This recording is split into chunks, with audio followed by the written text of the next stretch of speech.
Your favorite subject, summer and bats. Yay!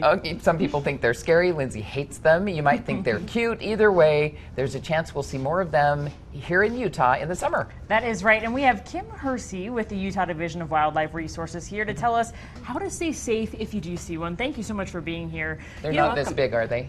No, Okay, not generally. thank goodness. Yeah. But why are there more bats during the summertime here?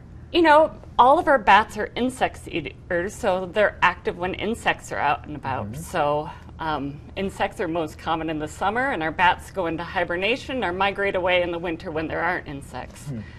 Especially during the summertime, though, they're having their young. So especially during this time of year into August, you'll have the pups emerging like other youngsters. They tend to get out there and get into trouble and be in places that you wouldn't normally see them. So this is a time of year when we get a lot more sightings. And we just did a story on mayflies piling up on the side of roads with lights. Bats would take care of those, right? They would certainly eat some of them, but they Okay. usually don't control the population that much. And here in Utah, what kind of bats are we dealing with? We actually have 18 species that we've been able to document in the state, but when we're talking about bats in houses and around cities, we're usually talking about the very creatively named little brown bat, big brown bat, and also a species called the Mexican free-tailed bat that will migrate through in big groups. Okay, how common are they here in Utah then?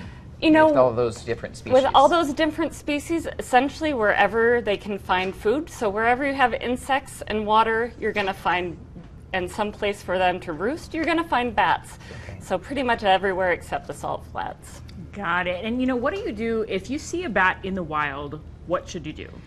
You know, if you're out camping and they're swirling around you at night, sit back and enjoy it. Enjoy the peaceful evening and see them there.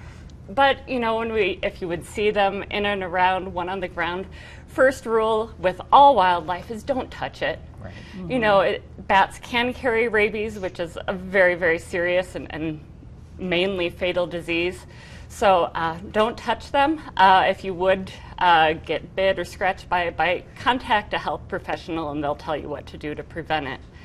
Do you call animal control or do you call you guys? You can call the Utah Division of Wildlife and we'll Okay. help you out with the situation. So. Okay. Well, we ended up having a colony of bats in our attic last saw year. the pictures. And I just had a Facebook memory say it was a year ago today. And I So called and it was like, how do I get rid of them? And it's like, well, if they have babies, there's one way to handle them. If they don't, and it was an expensive process to get them out of the house without harming them. Yeah, if you have a colony in your house, unfortunately it does become a lot more difficult. So the main thing we'd say is make sure you try to seal up all those cracks and crevices heading into winter. You know, keep all sorts of animals and cold air out.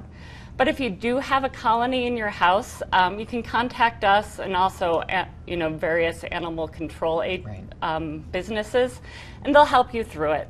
Generally, if it's just a handful of bats or males, we can do that any time of year. But if it's females with young, we need to make sure that those young are old enough to be able to fly to get out of there, or else you end up with dead babies and angry mothers, Right. which nobody wants. Exactly. Well, and I know they came and escorted them out. They put up vents that were wide enough for them to get out, but narrow enough at the end they couldn't get back in. Exactly. Yeah. Not all bats are out flying every night. Right. So they'll put a vent one-way escape valve up on the exit points, and that will allow them enough time to all get out of there, and then you can seal it up for Yeah. good. They go out and get food and they Yep, can't get back in. They can't get back. Okay. There's experiences Yeah. firsthand. Now, what would you say to our viewers who might be scared of bats, or maybe like Lindsay, who hate bats? You know, they're just amazing animals, and I know I'm crazy and biased, but it's, you know, they're so interesting, the various adaptations they have, like echolocation. And they're our number one predator of night flying insects. So, you know, we hear about mosquitoes, but the most important things are really those moths that are agricultural pests. They save us billions of dollars in you know, lost productivity from agriculture. Getting rid of those moths. They're Yeah. a nice juicy dinner for them. Yeah, exactly.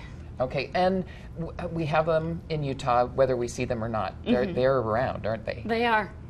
You said in like almost every building. I wouldn't say in every building, Okay. but and certainly in every habitat. So they might be, living in that old abandoned shed down the street and perusing the neighborhood for insects. And you talked about echolocation. I mean, and you do research. So how fascinating is that they use their sonar? Really? Exactly. Yeah. They're putting out these really loud calls across the landscape to help them get around in the dark environment. And the more and more we learn, each species has a slightly different shape to their echolocation call. So we'll put out these devices that record the calls, and then we'll take it back and run software. And from that, we can see what species were out there that night, how abundant they were in the various spots. And we use that in a lot of our long-term monitoring efforts to try to see how bat populations are doing in the state. Isn't that fascinating? That is. That's Very really cool. incredible. Well, thank you so much for shedding light on bats. I feel much more informed. I have yet to find one in my home, but I'm hoping that I don't. But if I do, now I know what to do. All right. We appreciate haven't found it. one since. Great. They Oh, good. helped us out last year. Glad it worked. Thanks so much. Thank Very you. educational. Any problems ever, call these guys. They know what to do. We're going to take a quick break and be right back.